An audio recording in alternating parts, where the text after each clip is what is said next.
बे जुवा मेला बेखौ एखे बन्द' खालामथारनांगौ खुनुदिन लाइ होनो नाङा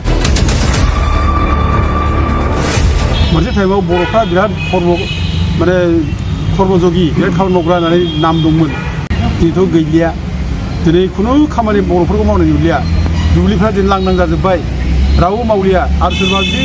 साफा सानै मावनाय दंब्ला दा बिसोरबो माने गुबुन लेबार लाबोनानै बाहेरानि लेबार लाबोनानै खामानि मावनो गोनां जाबाय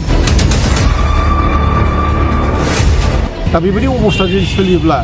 बे बर'नि अबस्था मा जागोन बर' बबेयाव बेसेबां गोबाव थावरिनो हागोन जि आर्निंस गोरलैयैनो थाखा फैसा मोननो नागिरनाय एखेबारे बेफोरबो गाज्रि जाथारबाय दिनै बे खालि स्किम नांब्लाबो नङाब्लाबो दा बेबायदिनो जुदि जोङो दिन थांबाय थायोब्ला जोंहा खर्मआनो जुदि जोंहा गैलाब्ला जोंखौ सोर जागोन सान्थि जागोन जोंनि बे बिटिसिआलाय गोग्गो समाज लाबोनांगौब्ला जोंनि बर' जाथिनि जेसेबां आफादफोर दङ बे थिग थानांगोन गिबियावनो आङो बे 2025 मायथाइ जोबनाय सानाव आं गासिबो रायजो राजाफोरनो जोंनि बड'लेण्ड जनजाति सुरक्षा मन्थ्रि जानानै खुलुमनाय बावहरबाय आरो लोगोसे बे दिनै 2025 साना जे दिनै जोब्बाय बिदाय जाबाय बे बिदायजों लोगोसे जोंनि जेसेबां गाज्रि खर्मफोर दं गाज्रि साननाय हनाय गाज्रि भुल बुजि गावजों गाव थानाय बेफोर जिनिसा जोबस्रांलाङो आं बेखौ उइस खालामबाय इसोरनो आर'ज गाबबाय आरो लोगोसे जोंनाव जाहाथे माने गोदान गोहो बोनो गोदान साननाय हनाय मोजां सिन्था खालामनो हानाय अनलायनाय आरो जौगालु खामानि मावनो हानायनि स्पिरिट गोहो बोलो जों जाहाथे गालाङो आं बेखौनो इसोरनाव आर'ज गाबबाय आरो लोगोसे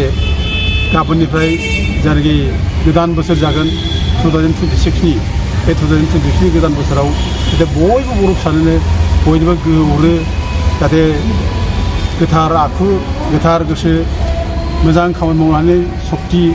जाहाथे बयजोंबो अनलायनाय बयजोंबो मोजां मोनलायनाय बेबायदि जाहाथे गोहो बोलो जाहाथे हरो गोदान बोसोरा लाबोयो आं बेखौनो खावलायबाय खुंगिरि खाथियाव जों फैदों बेयाव फैनायनि खारना जाहैबाय जोङो दा जे एखेबारे खुनु लागाम सारा जेबो माने बादा गैयाजासे बोथोर गैया बादाल गैया मेला जाबाय थायो जुवा जाबाय थायो दा जों बेखौ गिबियावनो जों मुगैनाय माने खोब दुखु मोननाय जों फोरमायदों दा बेजों लोगोसे बेबायदि जुदि बोथोर गैया बादाल गैया मेला जुदि जाबाय थायोब्ला जुवा जाबाय थायोब्ला बे समाजा जोबस्रांगोन बे समाजा थानाय नङा दा जोंनो गोग्गो समाज जानोब्ला जों बेफोरखौ समाजनिफ्राय जों होबस्रांनांगोन दिनै लेखा फरा फरायनांगौ गथ'फ्रा दिनै मा जागोनलाय बे जुवा मेलाजों जुदि दिन थांबाय थायोब्ला मा जागोन जुदि खर्मजोंनाव जायनाखि खामानि मावनाय जायनाखि हुदा दंमोन जा बेबो जोबलांबाय मोनसे टाइमाव बर'फ्रा बिराद माने खर्मजगि बिराद खामानि मावग्रा होननानै नाम दंमोन आबाद मावग्रा होननानै नाम दंमोन बोलोगोरा होननानै नाम दंमोन गिदिर खामानि मावग्रा हाग्रा होननानै दिनैथ' गैलिया दिनै खुनु खामानि बर'फोरखौ मावनाय नुलिया दुब्लिफ्रा दिनै लांदां जाजोब्बाय रावबो मावलिया आरो सोरबा जुदि साफा सानै मावनाय दंब्ला दा बिसोरबो माने गुबुन लेबार लाबोनानै बाहेरानि लेबार लाबोनानै खामानि मावनो गोनां जाबाय दा बेबायदि अबस्था जुदि सोलियोब्ला बे बर'नि अबस्था मा जागोन बर' बबेयाव बेसेबां गोबाव थावरिनो हागोन बे साननो गोनां बाथ्रा जाबाय आरो दिनै जोंनि गेजेराव जे जों खामानि मावब्ला गासिबो इजि आर्निंस गोरलैयैनो थाखा फैसा मोननो नागिरनाय एखेबारे बेफोरबो गाज्रि जाथारबाय दिनै बे खालि स्किम नांब्लाबो नङाब्लाबो दा बेबायदिनो जुदि जोङो दिन थांबाय थायोब्ला जोंहा खर्मआनो जुदि जोंहा गैलाब्ला जोंखौ सोर जागोन सान्थि जागोन जोंनि बे बिटिसिआलाय दा बेनो साननो गोनां बाथ्रा जाबाय दा दिनै जोङो बेफोर गासिबो माबाखौ जुदि जोङो फोजोबनानै गोग्गो समाज लाबोनांगौब्ला जोंनि बर' जाथिनि जेसेबां आफादफोर दङ बे थिग थानांगोन आफादफ्रा दिनै बयबो आवाज होनांसिगोन बुंनांसिगोन बे जुवा मेला बेखौ एखे बन्द' खालामथारनांगौ खुनुदिन लाइ होनो नाङा बेजों खुनु मानसि जाया बेजों खुनु माने समाज जाया भबिष्यत जाया बे समाजाव बिसिंखौ लाबोयो बुलाय बुलाय लाबोयो सेंग्रा गथ'फोरखौ फरायफुनाय गथ'फोरखौ गाज्रि लामाजों बे माने दैदेन जायो बेखायनो जोङो एखेबारे समाजनि जेसेबां आफादफोर दं गोख्रों जानांगौ समाजा बेंथानांगौ हमथानांगौ खुनु जायगा होनो मोना आरो दिनै दायथ' लानांगौ दिनै मानो गोबां जायगायावथ' जाबाय थादोंलाय एथ'दि आफाद दं बर'फोरनि गेजेराव बे आफादफ्रा मानो दिनै जेबो बुङा मानो आफादफ्रा इनभल्भ मानो जाफायो फालाय इनभल्भ जानो नाङा सोरबादि आफादनि मानसिफ्रा इनभल्भ दंब्ला जों बेखौ जोङो दिनै बेखौ जोङो माने सोंखारिनांगौ जों खुनु आफादखौ जों लायहोनो नाङा बे आफादा देरसिन नङा जाथिया देरसिन